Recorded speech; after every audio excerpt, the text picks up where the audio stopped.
Hola, bona tarda i benvinguts a la Bienal de Pensament. Ara sí que podem dir que és una Bienal. Avui em preguntava la Carme Peiró, la nostra moderadora, diu això què?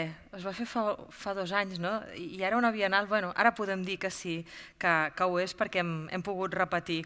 Aquests vídeos que heu vist, com que la Bienal té lloc a diferents racons de Barcelona, un d'ells és el CCCB. Si us interessa, durant avui i demà estan tots posats en loop. Són unes produccions que s'han fet expressament per la Bienal, amb la qual cosa podeu aprofitar per passar per aquest també escenari del CCCB. I una curiositat, que sempre ens agrada com posar en valor la imatge gràfica que ens acompanya, i aquestes cares així, amb aquests col·lajos tan bonics, amb tants matisos, amb aquests somnis una mica onírics com té l'art del collage, doncs els ha fet Rafa Fan, per si a algú li interessa saber qui és aquest artista de Madrid.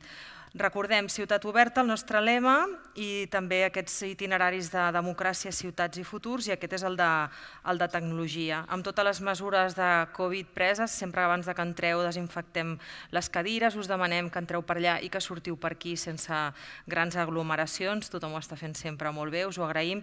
I a la part final, que hi haurà el torn de preguntes, us aixequeu i aneu a aquest micròfon que hi ha aquí a la meitat de la sala, que no cal ni que el toqueu, que anem canviant el caputxó, és a dir, tot fluirà i ho farem tot perfecte com està anant tots aquests dies. I ara, com dèiem, la comissària de tot aquest itinerari de tecnologia és la Marta Peiró, i ella va decidir fer aquesta taula rodona, Escenaris d'acció col·lectiva contra el feudalisme digital, on abordarem com la pandèmia ha digitalitzat la majoria d'aspectes de les nostres vides. Diuen que una mica fins i tot s'ha introduït en espais així que eren potser més privats o més sagrats. Llavors, com defensarem els barris, les escoles o els espais d'aquesta colonització de certes plataformes digitals que el que fan és amb les nostres dades fer-ne, per exemple, negoci? Tot això ens ho explicarà els convidats d'avui, l'especialista en seguretat, el Claudio Agosti, que ens entra en remot, el tenim al ciberespai, la Simona Levi, fundadora d'Xnet, i qui modera, com hem dit, la Carme Peiró, periodista especialitzada en internet i les tecnologies de la informació i la comunicació. Serà una conversa que teníem l'opció, no sabíem, era un duel entre el català i l'italià, i al final hem dit, mira, ho fem en anglès, i si queda com una barreja també després no passa res, perquè si les vostres intervencions no són en anglès, la Simona potser ho tradueix a l'italià o ja veurem com ho anem fent, però la qüestió és que tots ens entendrem. Moltes gràcies. Thank you, Chair, for this introduction, and welcome everybody to this debate. Areas of collective action against digital feudalism. As Chair told, I'm a journalist specializing in technologies of information communication since 1995, and I love follow the path of technological innovation always, and see how collectives advance in this amazing digital ecosystem. I am delighted to have the opportunity to be here and to moderate this debate with such interesting speakers that we have today. But first, I would like to also thank to the organization of Bienal del Pensament to have included this subject in the program, and a special thank to Marta Peiró, also as Chair told, journalist and researcher, which is one of the persons in charge of advice and technological content in this Bienal. Let me give you also some practical instructions too. We have only 1 hour and to help to the organization with the COVID requirements. So we will respect this time as much as possible. I have talked already with the speakers. But before end this session, you will have the opportunity, 10-15 minutes, to ask to our speakers. I'm sure that your thoughts or questions will enrich a lot this session. So let's start. Let me introduce first Claudio Agosti. Hi, Claudio. Perfect. He is the project lead of Tracking Exposed, a free software project to enable citizens to know and control how algorithms affect their lives. And 1 second. It's better without this. Okay. And we have here Simona Levi. She's founder of Xnet, a non-profit activist platform that promotes digital rights, network democracy and freedom of expression. Also, she is the director of the post-degree Technopolitics and Rights in the Digital Era in the University of Barcelona. Hi, Simona. Good afternoon. Nice to be here. Okay, the first part, I would like to start pointing to the fact that technological companies, and we can think in Facebook, Twitter, Amazon, YouTube, etc., are becoming more and more powerful thanks to the use and abuse of our personal data. Their algorithms allow these companies to profit from our past, present, and also our future behavior. They compete for our attention.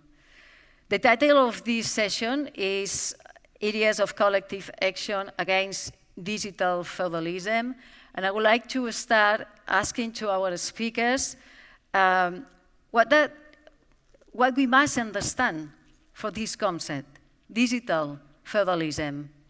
So, Claudio first, and then Simona. Claudio? Thank you. Hello, everyone. Thank you for having me here today. Digital feudalism is a recurring term. It is meant to remind us the dark ages when citizens have no power and they were a potential victim of the nobility in arbitrary choices. However, this is not entirely accurate. It's true that in the modern internet, citizens have a small power of self-determination. But if we need to find a metaphor of abuses, I prefer to talk about digital colonialism, platform imperialism, and knowledge extractivism, because it may better frame which are the issue. To be explicit in this talk, I want to focus on Facebook, Google, and YouTube. Considering we are in the age of information abundance, we need something that helps us to find the most qualitative resource. But this is not happening. We navigate by following the values of the so-called surveillance capitalism, which doesn't care about our information accuracy, but only about the time we spend on the device. I want to talk about how information circulates and how this influences the perception of the public discourse. If you can jump back in time, I want you to remember how social networks were initially, like Orkut or MySpace, or even the first version of Facebook. In that time, if you connect, you would find every update that was waiting for you, shared by your friends, in reverse chronological order. That model, a past model that do not exist anymore, when, let's say, algorithms were not existing, that may sound fair, pure, unadulterated, but that was rather the opposite, because when the digital space starts to demonstrate that is a place where is capable to swing the opinion of the masses, has been acknowledged as a new form of power, and therefore someone tried to take it and use it and dominate it. So as you can guess, many political actors crave for this power. And they start to play a form of attention hacking. The algorithm was simple, and so also the attacks were simple. For example, if someone want to publish, will publish all the content before lunchtime, in the moment your friends take their lunch break, they will get all your update visible on top, instead of who, for example, posted a content the evening before.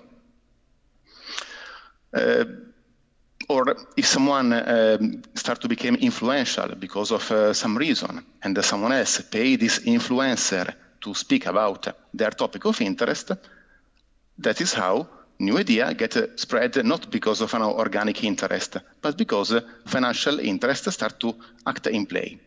I want to make an analogy with the free market. Someone may say that the free market regulates itself, but we know that this is false. And so is a social network. If you do not act with some policy, who is more technologically capable or financially wealthy will dominate. This was not okay for platform because they want to have control of this power. They also use these logics to organize the community and make it feel welcoming or safe for the users, because otherwise they move to other platforms. Still, they play at the beginning with some form of deliberate ignorance. We should blame for this the company, but also on our side, we have to admit that our institutions were unprepared to regulate and criticize these habits, and the citizens were not ready.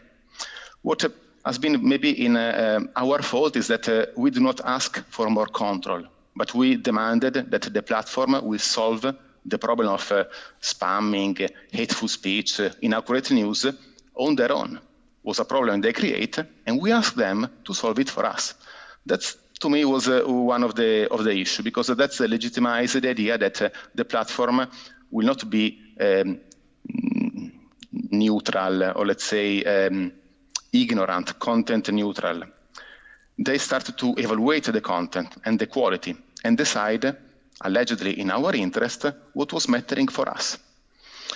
And if you see how the things evolved, we are not really considered as expert, as person with intention and will. We at the best have buttons to report some content, and we are counted as a number, and if this number of report is good enough, then some human moderator that maybe do not understand our language or our context will decide if a content should be taken down or not. But this is not really a way to organize this worldwide experiment that internet is.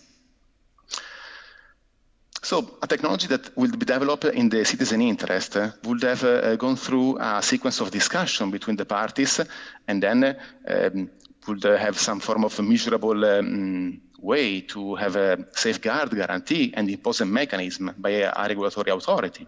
Instead, what we see is that Facebook lobbyists, or also their former employee, for example, in the famous The Social Dilemma documentary, there is only the vain suggestion of don't use Facebook if you don't like it. But please think if in the car industry there is an engine that causes too many crashes, that engine get outlawed. And you will not accept that someone say, well, if my engineering is killing you, then don't use my car, because that is not how it works. We should be capable to understand how those platforms are impacting in the society, and which are the rules they have to stick to, and which are our rights that we should exert. So to me, this is a grim situation because we have a technology that nobody is taking responsibility. The algorithms are used as a scapegoat. When something goes bad, is because of algorithm or because of bad actor. But we have to acknowledge that this responsibility is on the company, and we should be capable as society to ask what we need. That is my intro. Thank you, Claudio. Now it's your turn, Simona. What do you mean by digital feudalism? So I will speak in creative English. It's not exactly English, but it's something similar. I am very sorry for the translator. So I never use digital feudalism, but since the title is this one, I've thought what is the first thing. So what we mean for digital feudalism, Claudio have already speak about it, is this idea of these great monopoles that occupy all the digital sphere, very few actors, GAFAM, we also say, Google, Amazon, Facebook, Apple, and Microsoft. So this big actor that they occupy all the digital sphere. So the simile with the feudalism is this idea of latifundio. Latifundio in English, I don't know, but feudalism in the sense that the land and all the territory is from very few actors. It is also because then who is working this land? Who are the peasants to work this land? This is us and our data. This is the definition around the digital feudalism. We have to think about the first of these two aspects, that, for example, there is countries in which they don't know other internet than is not the Facebook. For example, in India, recently there was a report that many people, a great part of the population thought that Facebook and internet, it's the same. And this is not because of them, in fact, is because of this penetration of the multinational, and it is so much like this that even Mark Zuckerberg he bought the domain internet.com, and is trying to convince politicians all over the world that it's much better that we shut down the internet, we bring everybody to this bigger Facebook that you have the domain internet.com, so there is someone with more criteria that control the people, because it's obvious that the population doesn't use very well the internet. There is a lot of pedophile, there is a lot of terrorists, so it's much better that Mark Zuckerberg control the internet. But a first element that I like to bring in, because I think Claudio has already given a picture of this perspective, and I think we all more agree, it's related to this. It's a third aspect. There is a feudalism due that our government and institution are in the medieval stage related to digital. So the other day I was checking a work for the European Commission, and still between the people that should have something to say about how to govern the internet, there was this project between the list of important people that we should ask to on how we could think the future of the internet. There was still this internet.com Mark Zuckerberg project. So there is some, there is something that the pandemic, the COVID, have done, is that we, the people, we have digitalized ourselves, maybe in a very forced way, but we were able somehow to continue working, continue living with this forced digitalization. And we can see very obvious that the institutions are far, far behind in the medieval era, in which they still use the digital like a glaive, you know, like they use the digital not as a way of changing the governance with more transparency, using the idea of being in a network relation via distributed leadership. So all what we have learned, we the people, using the digital for a better life, for a better, to solve our daily problem, our own institutions are far, far behind.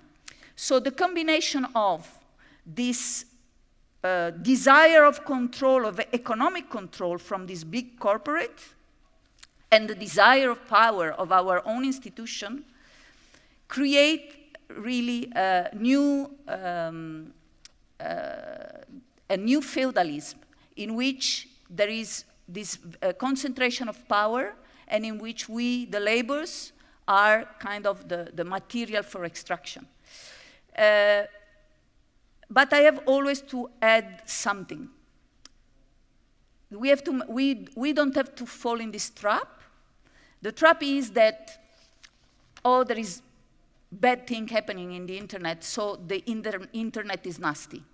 This idea, the fact that these GAFAM, these big monopoles, are occupying all the space, may push us in the same trap of thinking that they are the internet. But they are not the internet. And we shouldn't ever, while we criticize the GAFAM, we criticize the monopoly, we criticize the extraction of our daily and private life to create business and wealth for others, extract from us and not for the common. We shouldn't fall in the trap of thinking that then the internet is dangerous. It's the same trap of internet.com, of thinking that they are the internet. We are the internet. We, the people, have to keep on defending net neutrality, on defending the distributed power on the internet, and we have to think that the internet as as born free and neutral because the mother and father inventor of the internet have give this to the common. And so I say this because often now we are falling in the narrative of, oh, the fake news is because the digital, the fake news in the internet. I mean, we have a lot of fake news in the TV and out of the internet. So this combination, fake news and internet, of hate speech and internet, is the same like thinking that internet.com is the only internet we can have. And it's we, the people, who have to defend the internet neutral that was designed to be neutral and free. Thank you, Simona. I think you have a lot of fans here. We will talk later about the pandemic and the moment that we are with the digitalizing. With big data and algorithms, tech companies know what we will want and are selling our future, as Claudio said also. No? But the worry is that algorithmic process perpetuates gender and racial bias and can be manipulated for profit or political gain. Claudio, I would like to ask you, the project that you lead, Tracking Expose, analyzes the algorithms and offers an alternative point of view on how we can improve our critical thinking. I would like if you can give us more details about this project and others where you are involved. Thank you. So the project I started to build 4 years ago is named Tracking Exposed. We operate to expose how tracking and profiting from user data had a negative impact on society, so that proper political and civil action can be taken. And our goal, if you want, in the long term, is to let people be in control of their algorithm, but that is something far. Means that this power of organizing the internet discourse will be distributed in the more individual way. Then, before this can happen, we need to raise awareness. We need to explain why algorithms have an impact and have influence on people, exactly. I see the platform are using this algorithm as an internal community regulation. It's no different from, let's say, a bank that decide, for example, to give a lower interest rate to men or to who buy a car. So we know that those monetary policies have a social effect.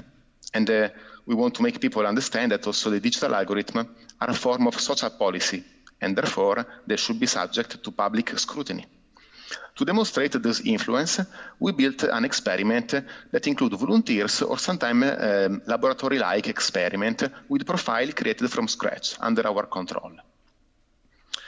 The tool itself we design is a browser extension that can take a copy of what you get from the platform. It's meant to study the platform. We studied Facebook, YouTube, Pornhub, the biggest adult content website, and Amazon Shopping. But I'm going to talk now about Facebook, and in relation to COVID, I can talk about YouTube.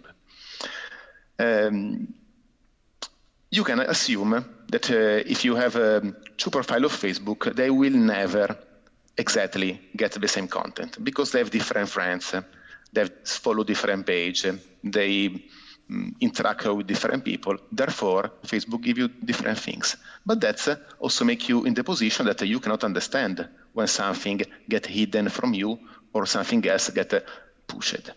I'm not talking about advertising. I mean, advertising is part of the problem, but advertising is only between the 12 to the 18% of your timeline. All the remaining timeline is where the true power of Facebook is. The ability to decide what you are going to see when it's not advertising. So we made an experiment with two fake profiles. Well, we made more than one experiment, but I'm going to discuss about this condition. Imagine to create two fake profiles. We record what they got. They have 0 friends, they follow the same page, they access Facebook in the same moment, they scroll automatically, And when they're in this condition, they get 80% the same post. Of course, not all the posts show up to our synthetic profile, only the one that Facebook believe are worthy for you. But also if you didn't yet say anything to Facebook, still Facebook knows what is better for you. And that is the first issue. Why? How come? Then we start to test the filter bubble concept.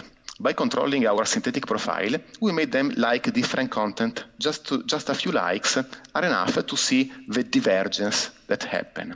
So how the perception of the public debate for one profile starts to become different from the other.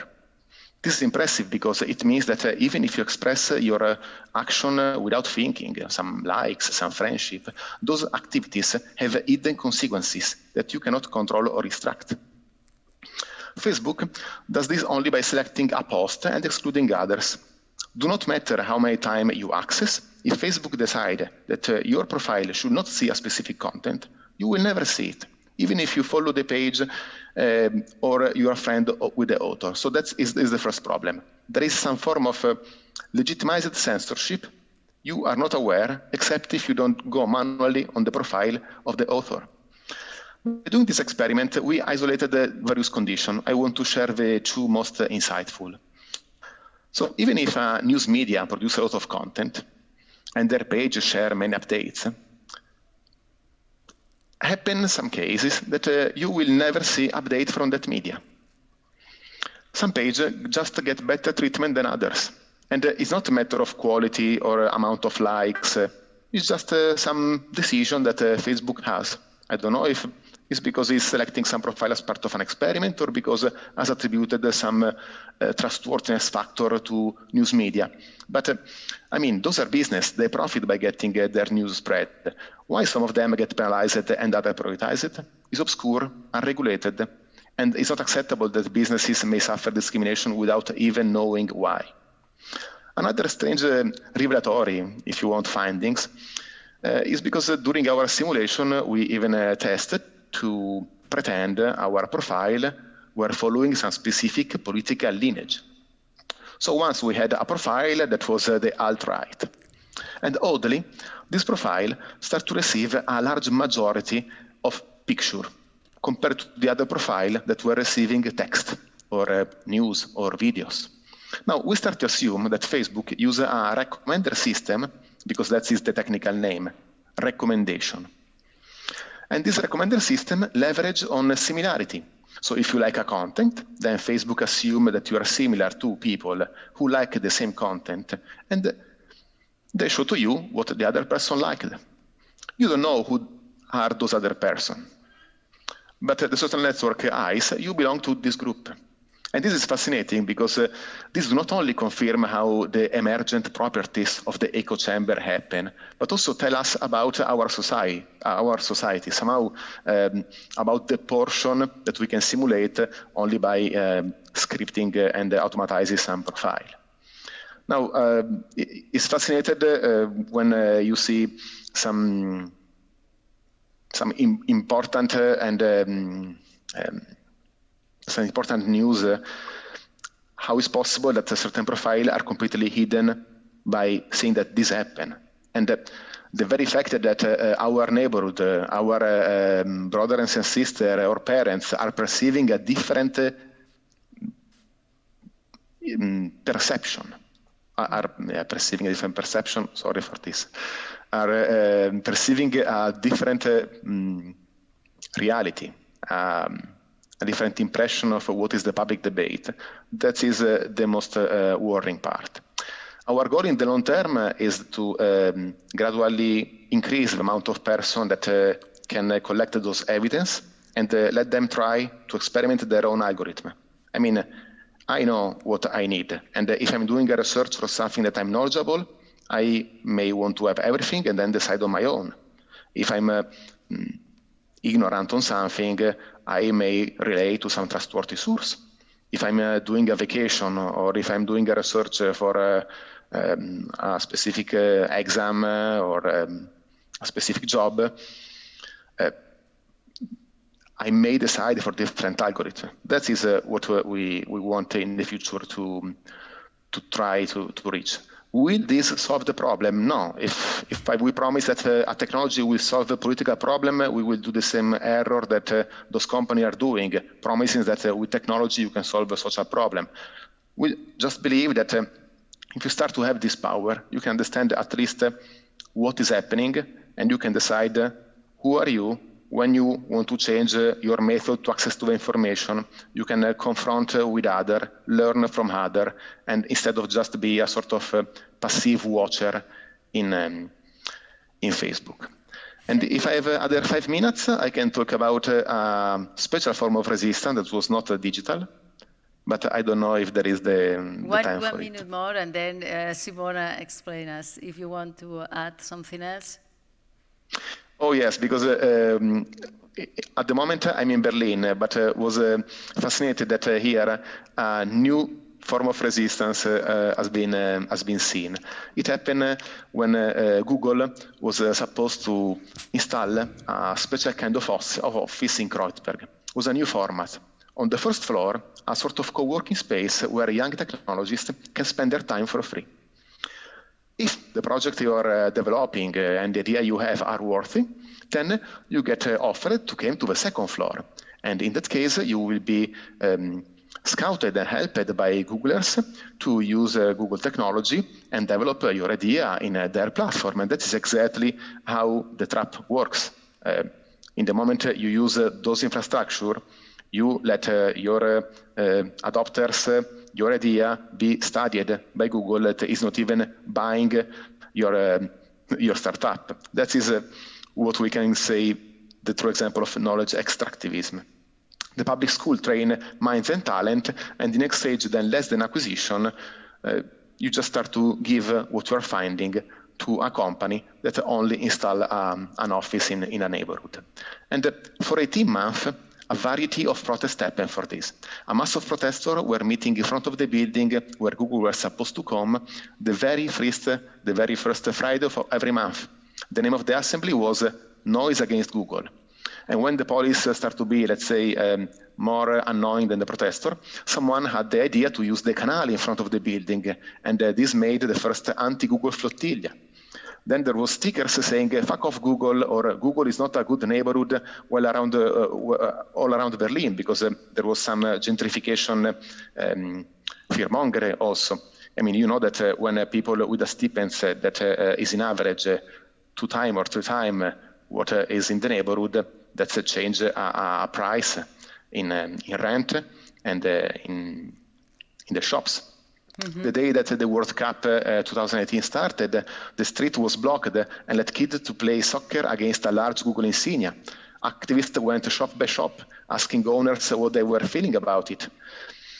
And we also made an online map, OpenStreetMap, where we were showing that somehow Google was already there, because if the local industry runs their website with inside Google Analytics or Google AdWords, somehow they're already bringing Google to spy on their business. And that was a way to raise awareness that Google win in the digital world, and not just in the physical, especially in the digital. Okay, thank you, Claudio. Let me give the word now to Simona. Simona, you talked before about don't fall down into the trap of these GAFAM tech companies.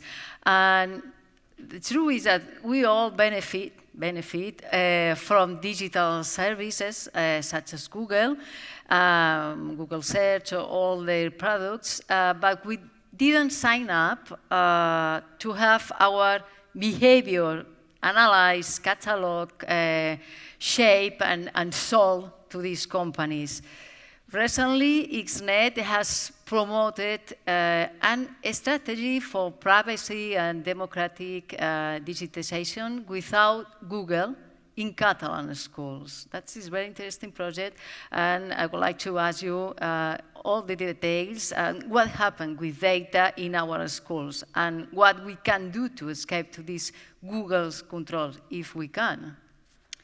We should have not stupid government, because the project is very good and will happen, but the Catalan government is really not helping.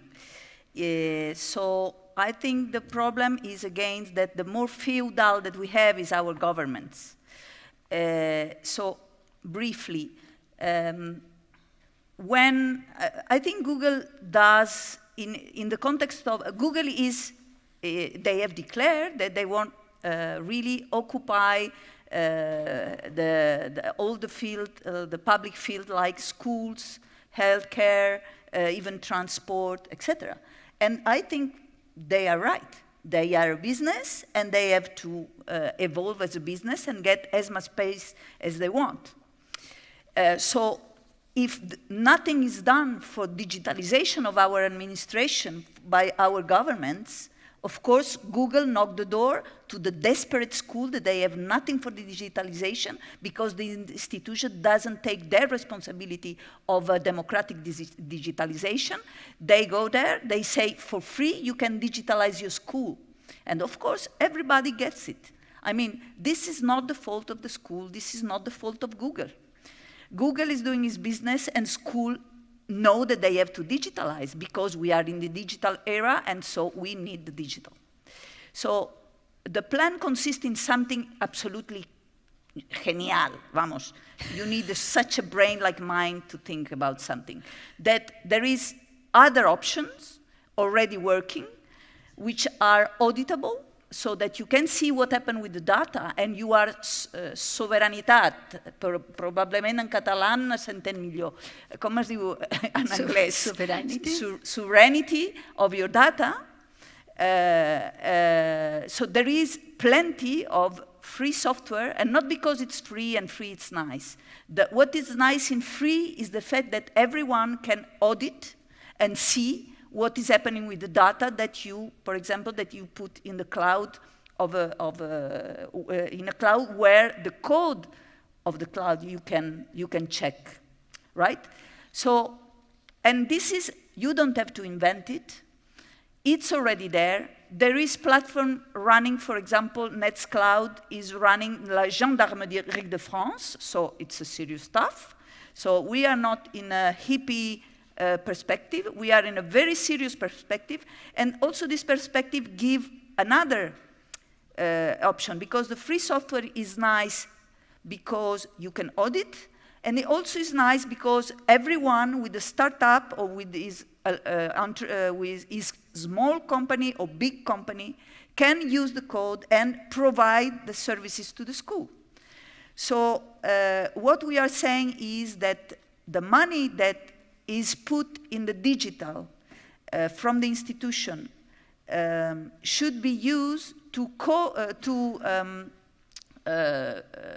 in cooperation to collaborate with what already the free software community is doing for the digitalization. Instead of because normally the government do two things. Because Ayuso, we have the version of medieval government like Catalan Departament de Educación. We also have medieval Ayuso in Madrid, so we have medieval everywhere. So, and there is different level of feudality.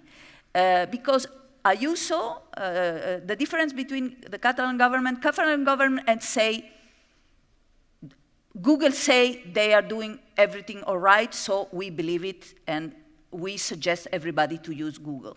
This is one form of feudalism. The king arrives, and you believe what he say, and you just say thank you. This is one way. The other way is Ayuso. This is also very typical, and here we do it with other sectors. They say, oh no, Google, it's terrible for the privacy of our school.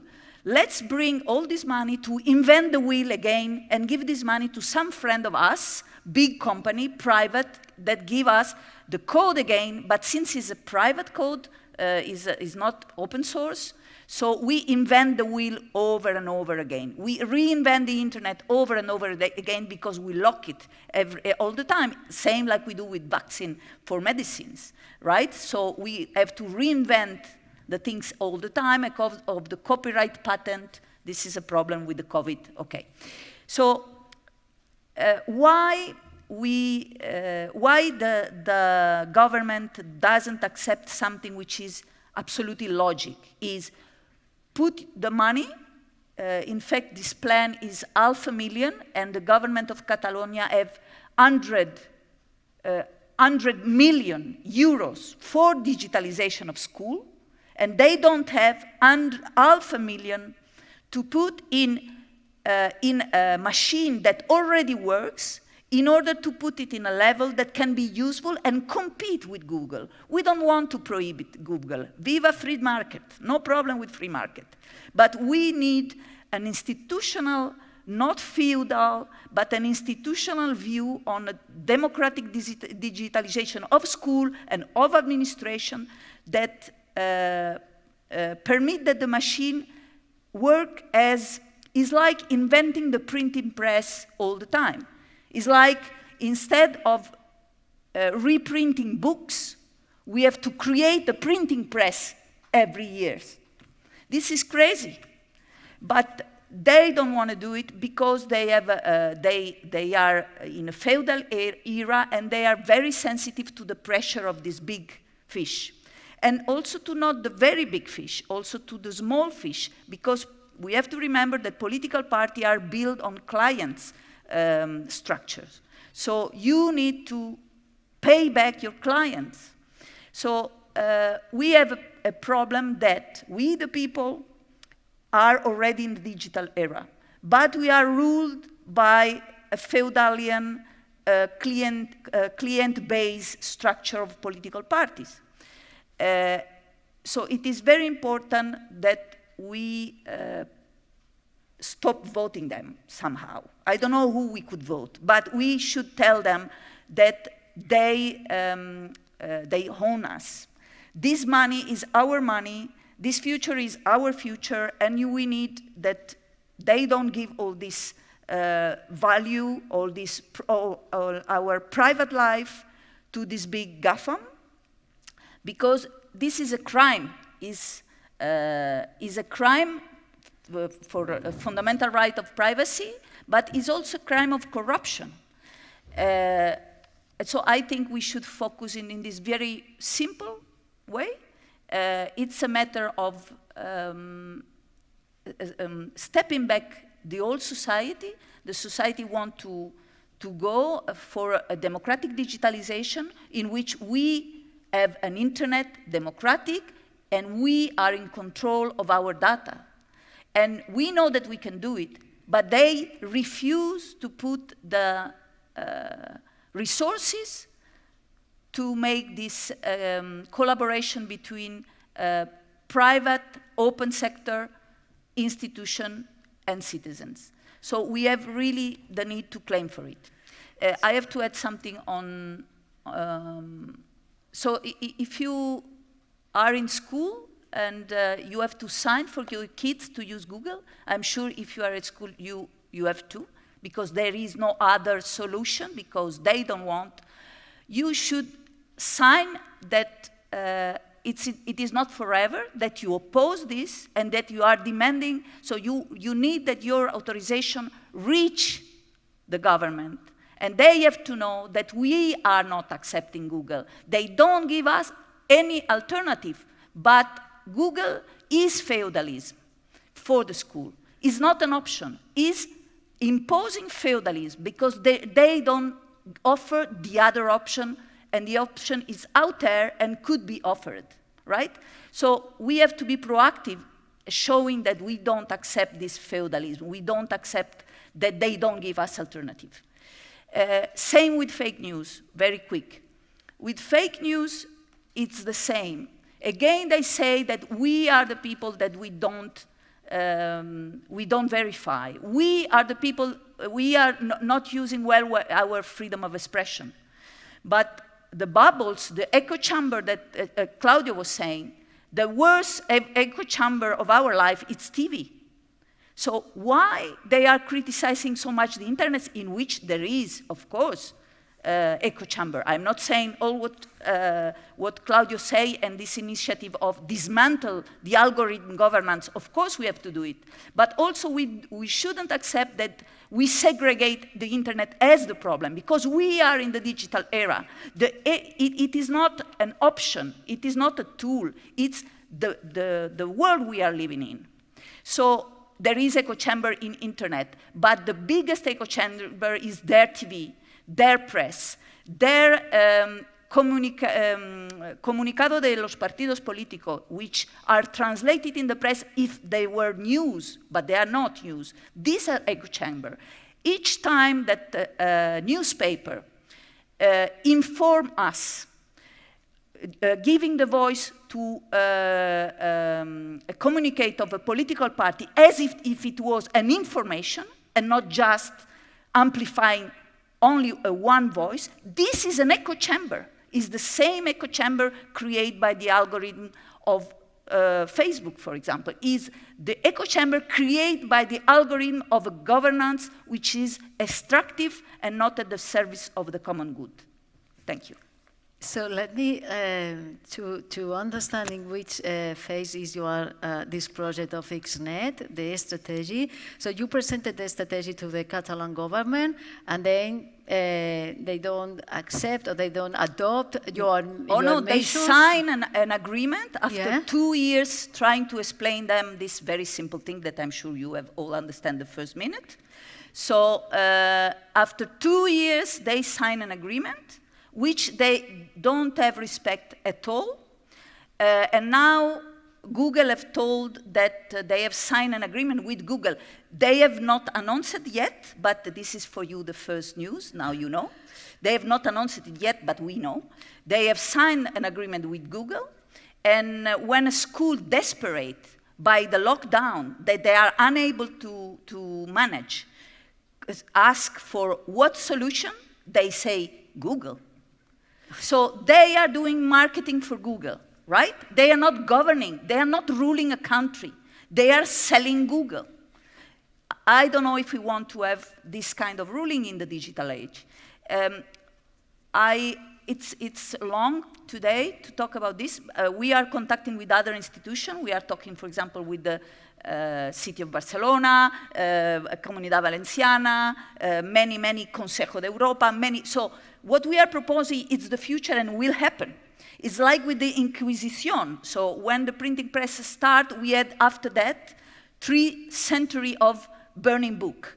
The last list of forbidden book, it was 1814, 814, and then Franco and other moment. But we had 3 centuries before we can use the printing press more or less in a free way.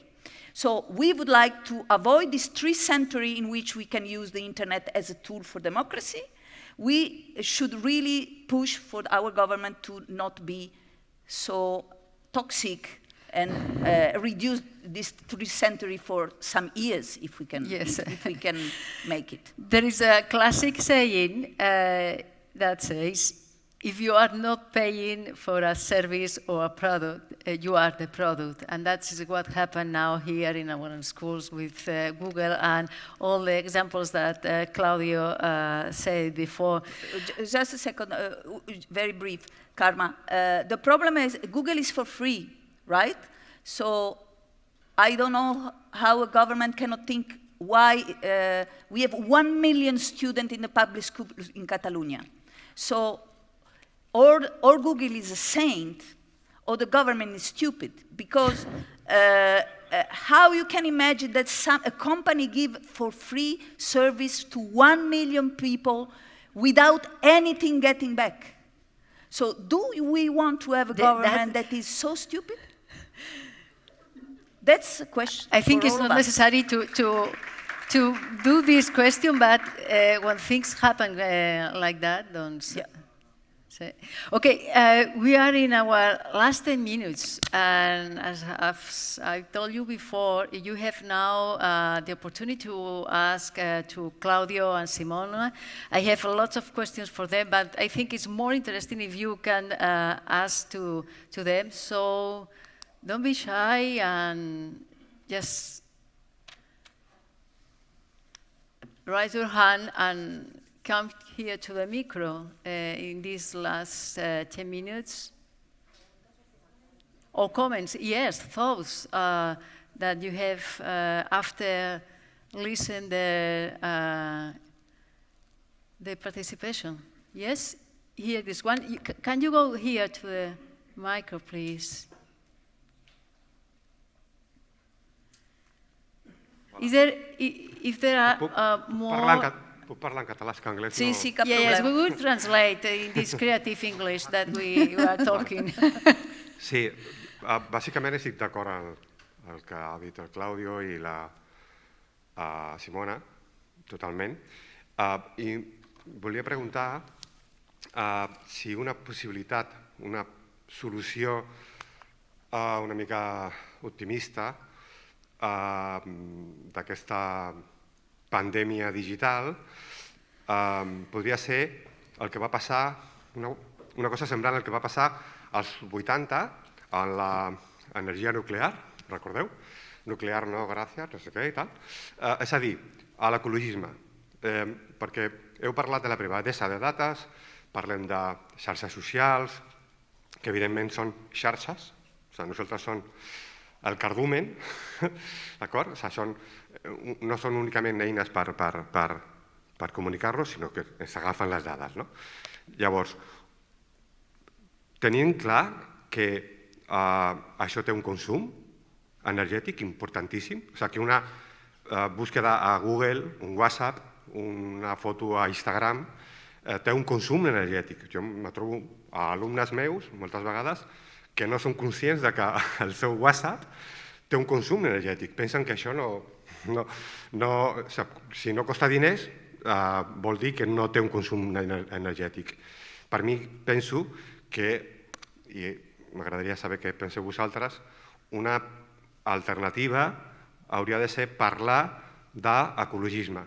De dir, ei, més enllà dels reptes que tenim, que són molts, a més, tenim una problemàtica que arribarà en el consum energètic, que aquestes eines, si tothom treballa amb elles, té, d'acord? La mateixa Google reconeix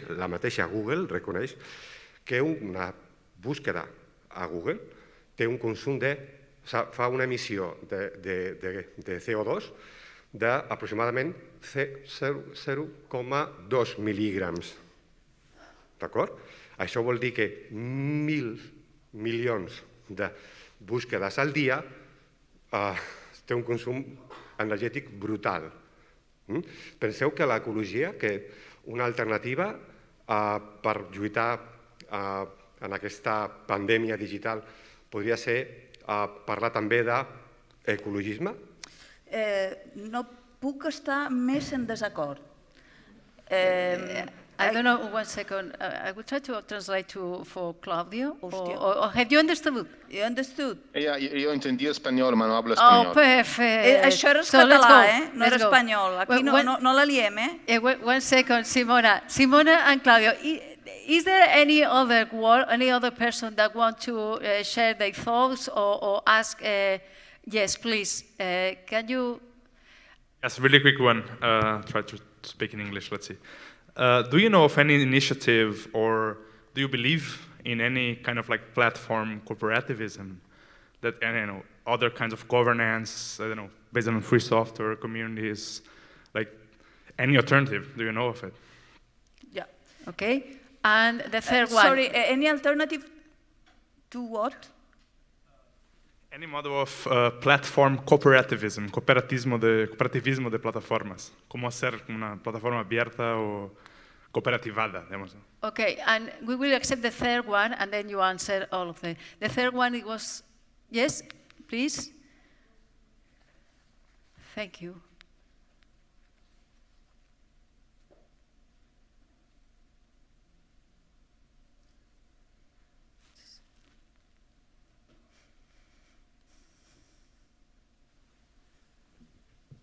Hello.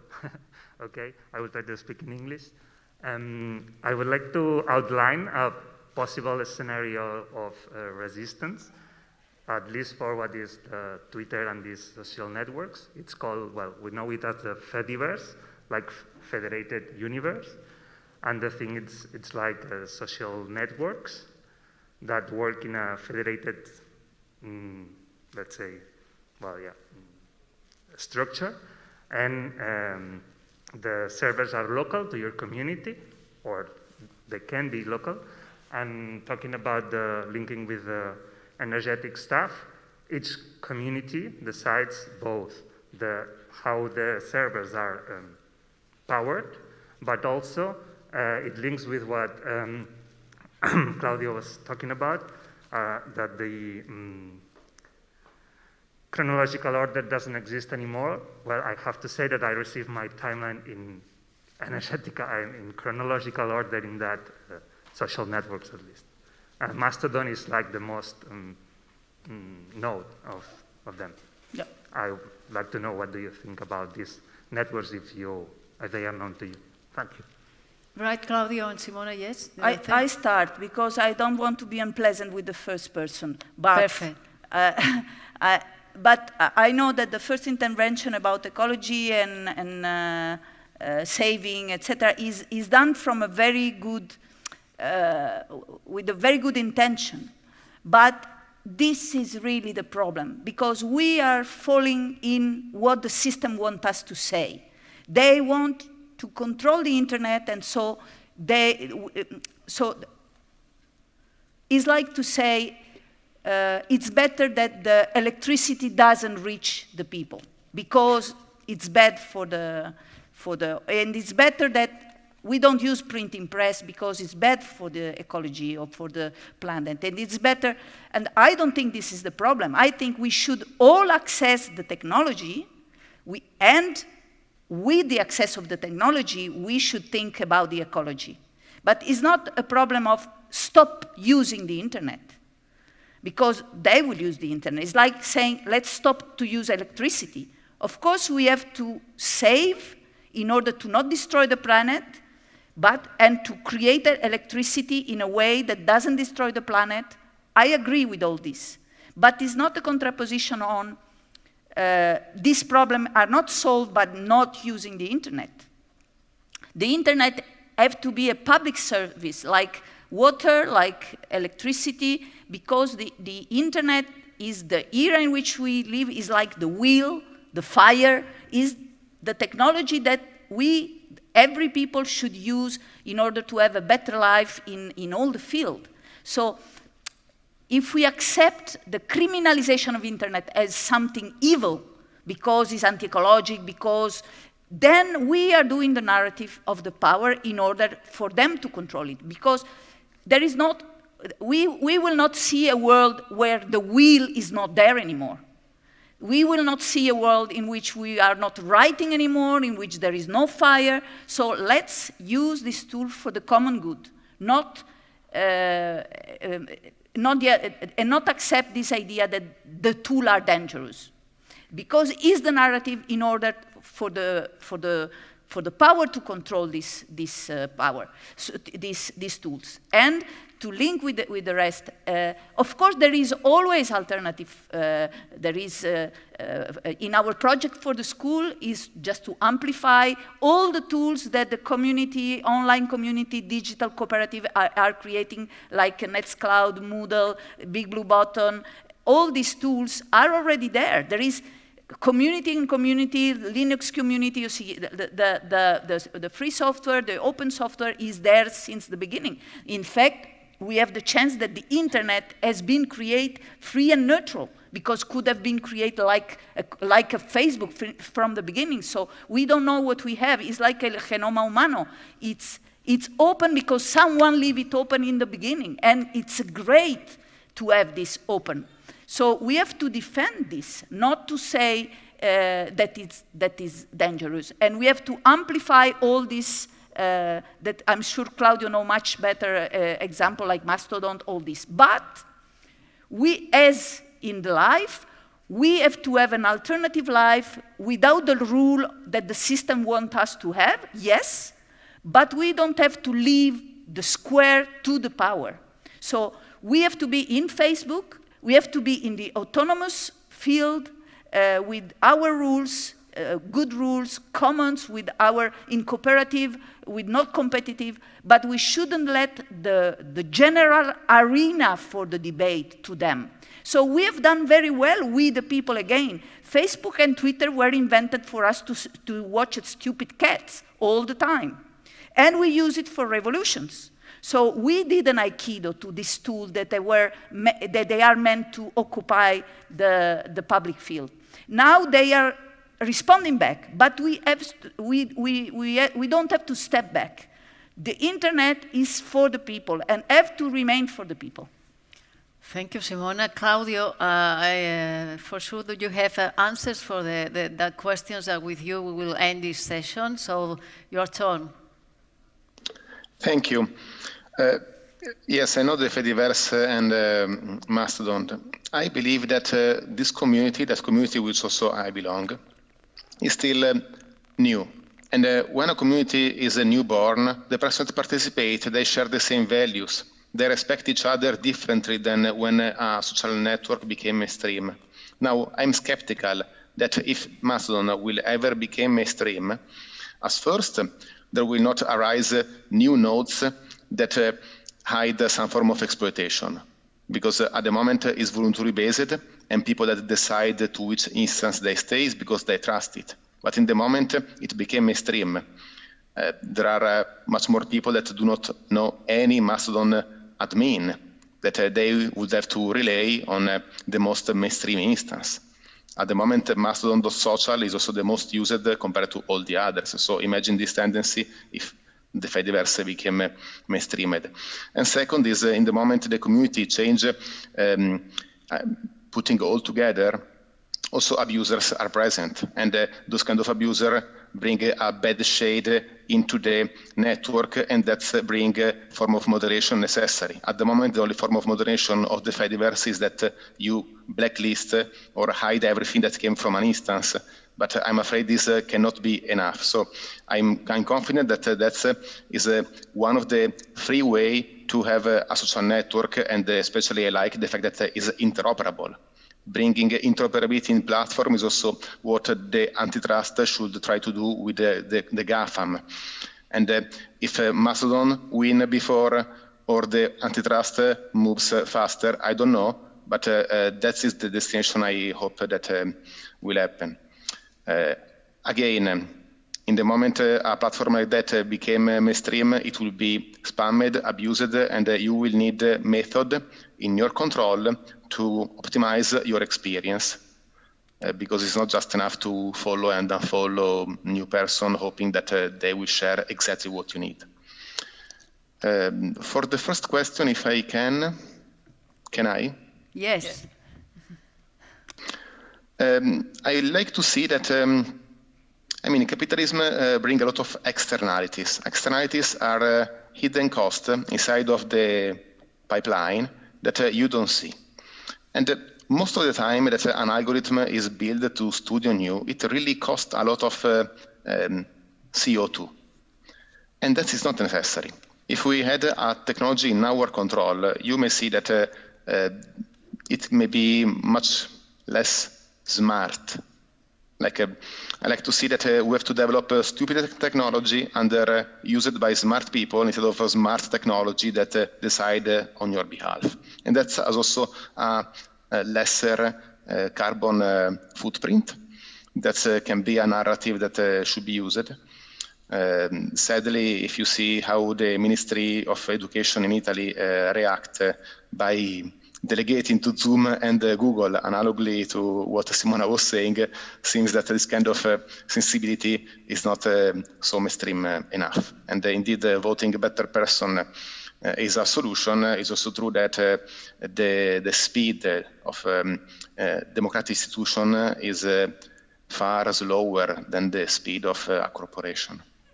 Mm-hmm.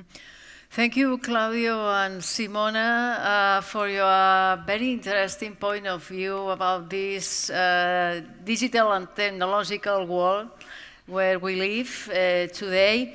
We have to end this session, 1 hour. Thank you for being here and for your participation.